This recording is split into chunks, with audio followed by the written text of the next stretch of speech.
Tout ton discours de dépassement du capitalisme reste codé dans la grammaire fondamentale du capitalisme. Et on ne renverse pas un système en parlant la langue du système. On ne renverse pas un ordre en ayant à l'esprit et dans le discours les catégories et les chaînes du système. On a parlé de rien du fond finalement. Tu es resté à un niveau très superficiel et tu penses que la façon dont tu définis les concepts est infiniment plus rigoureuse que tout le reste du monde peut faire, et moi en particulier. Bon, je pense que là, il faut que tu sortes un moment de ce type de certitude et que tu rentres un peu plus dans la discussion historique des régimes de propriété, des régimes, des rapports sociaux dont tu parles, mais qui restent à un niveau tellement abstrait dans ta discussion. Et voilà, c'est d'abord historiquement que ça s'incarne dans des pays particuliers. Donc moi, j'essaye de te parler de la Chine, de la Russie, de la France, des États-Unis. Tout ça ne t'intéresse pas. C'est-à-dire que tu restes à un niveau qui est totalement abstrait. Alors ça te permet de te délecter de tes définitions conceptuelles. Salut tout le monde. Quand j'ai maté il y a quelques jours la vidéo du débat entre Frédéric Lordon et Thomas Piketty, je me suis fait la réflexion que Frédéric Lordon était vraiment l'incarnation des dérives, des intellos constructivistes que pointaient déjà Burke ou Hayek en leur temps. Et je me suis dit que ça méritait bien une vidéo, surtout au vu du succès de Lordon et de son copain Friot, qui jouissent d'une grosse réputation au sein de la gauche française actuelle. Et donc je me suis dit que ce serait pas mal finalement d'essayer de les critiquer dans une vidéo, je pense que ça pourrait être pertinent.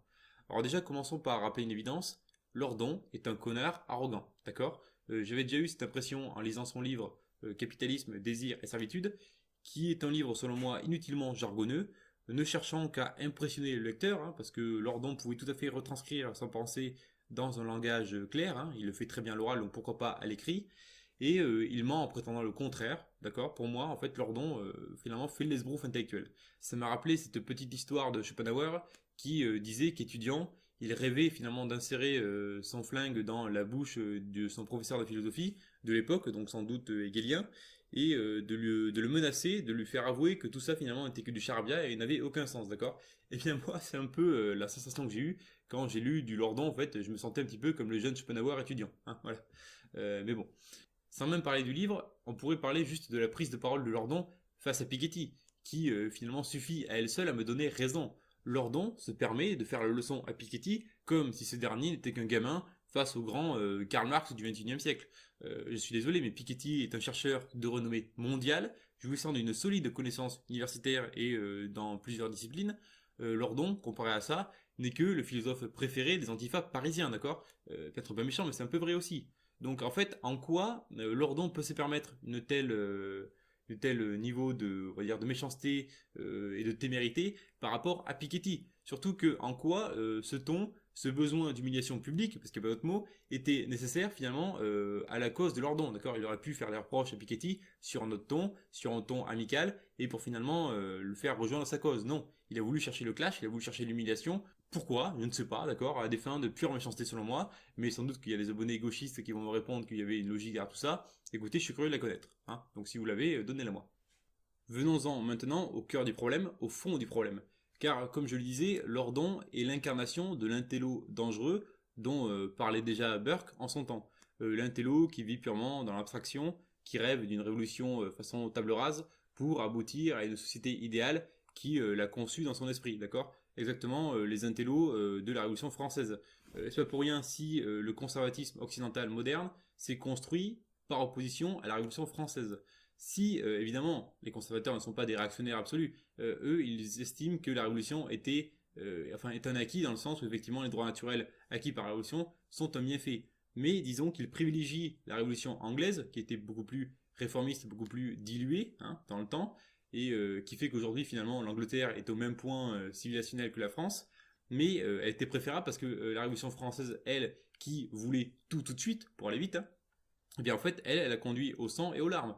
Elle a conduit à la terreur, elle a conduit au directoire, puis à l'empire napoléonien, donc à une boucherie, pour ensuite finalement réinstaurer la monarchie, donc à quoi bon, pour ensuite réussir à remettre une deuxième république qui se soldera par encore une fois l'empire avec Napoléon Bonaparte, et pour subir enfin une défaite et enfin advenir à une troisième république un petit peu stable, hein. Donc en fait, tout ça pour dire que il y a il y a des gens qui ont pris un chemin stable vers notre degré de civilisation, qui sont les Anglais, hein, qui certes n'étaient pas un chemin radical, mais qui est arrivé au même but. Et il y a les gens comme nous, les Français, qui ont voulu à tout prix avoir tout de suite et qui finalement ont conduit leur pays dans le sang et les larmes. Et c'est pour ça que les conservateurs sont généralement très critiques de la Révolution française et qu'ils préfèrent finalement les révolutions anglaises et américaines beaucoup plus en accord finalement avec l'esprit de la nation qui les ont portés. Voilà. Et tout ceci structure encore la droite occidentale moderne. Bon. Et justement, c'est ce que je reproche à Friot, à Lordon, à tous ces gens-là, c'est d'être encore dans cette logique de la table rase, de la révolution abstraite, basée finalement sur des constructions intellectuelles.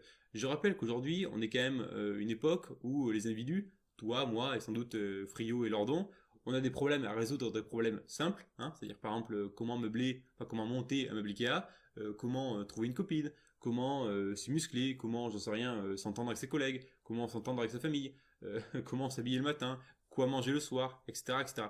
On a du mal à résoudre des problèmes simples aux variables simples, mais pourtant, on est tous persuadés d'avoir compris comment le monde fonctionne et comment il devrait fonctionner, alors qu'on est sur des problèmes géopolitiques de niveau de complexité colossal, d'accord, gargantuesque, mais on est tous persuadés, de ne... En fait, on admet tous que dans nos tâches quotidiennes, on est limité, mais qu'on a une espèce de... qu'on est tous touchés par la grâce et qu'on est capable de comprendre et de façonner le monde géopolitique actuel. Je trouve ça fascinant. Surtout au XXIe siècle, où quand même il y a une grosse littérature sur les limites de notre raison, sur les biais cognitifs, qui est développée. Tu vois, c'est assez fascinant qu'on ait encore cette arrogance de vouloir à tout prix comprendre absolument le monde et de penser pouvoir le façonner de manière idéale. C'est très arrogant et très dangereux selon moi. Mais voilà, Lordon n'a pas ce genre d'inquiétude, ce genre de tempérance, ce genre de précaution.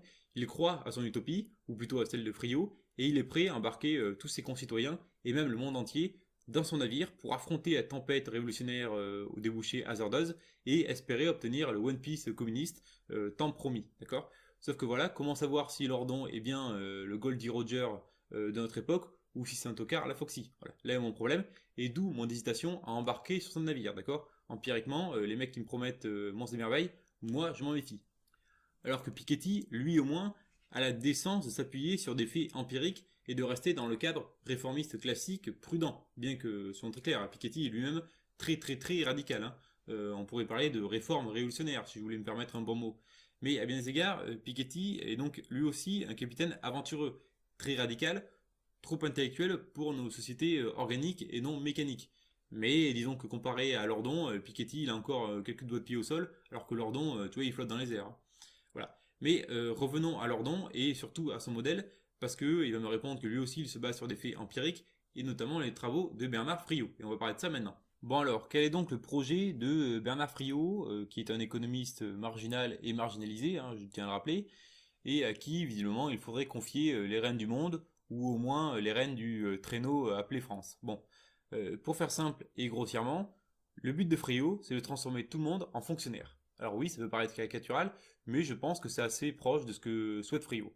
Friot part du principe que le fonctionnariat, ça marche très bien, dont d'ailleurs le sien qui était celui de chercheur, et que donc on pourrait l'étendre assez facilement à toute la société et que ça ne poserait aucun problème, d'accord? C'est qu'on pourrait socialiser toute l'économie du pays, comme ça, la planifier par une direction démocratique et que tout ceci se passerait très bien. Bon, d'accord, c'est la thèse de Friot. Moi personnellement je trouve ça ridicule. Évidemment vous vous doutez que je ne crois pas que le fonctionnariat fonctionne si admirablement que cela. Je pourrais évoquer les faux jobs à la con de gratte-papier dont les administrations publiques sont si friands, ou simplement du pourrissement de l'éducation nationale qui je ne crois pas ne vient uniquement que des moyens. Hein. Mais bon, la discussion serait trop longue. Friot d'une certaine manière me fait penser à un libertarien qui m'expliquerait que parce que le marché des salons de coiffure fonctionne, après tout, pourquoi ne pas appliquer la même formule à la police, à l'armée, à la police, en les privatisant, d'accord? Après tout, ça marche pour les salons de coiffure, pourquoi pas pour la police? Bon, eh bien, je trouve ça amusant, mais conceptuellement faible, désolé. En fait, très vite, on se dit que le modèle de Bernard Friot ressemble quand même au même projet que l'URSS en son temps, d'accord? Alors, encore une fois, il ne s'agit pas de dire que Bernard Friot souhaite l'URSS, mais si vous voulez, les révolutionnaires de 1917 ne souhaitaient pas forcément Staline, mais ils ont quand même fait la révolution et contribué à finalement donner à Staline les pouvoirs de sa dictature. Voilà. Et c'est le problème que j'ai avec Friot. Qu'est-ce qui me dit que son projet finalement de socialisation de l'économie nationale et même mondiale ne va pas conduire aux mêmes dérives que a connu finalement celle de l'URSS.